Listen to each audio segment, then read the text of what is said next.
If your music in Genshin Impact is too loud or too quiet, I'll show you step by step how to fix it on mobile, fast. Stay till the end for a pro tip most players miss.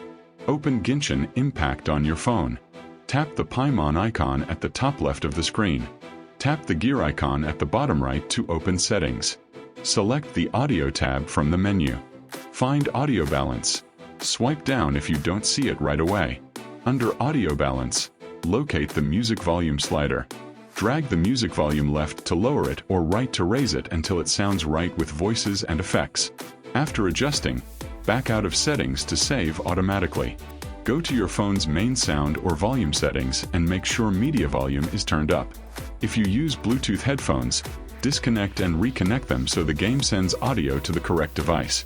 Close and reopen Genshin if the change doesn't feel applied immediately. Test in game. Visit a town or start a combat to hear music versus voice and SFX balance.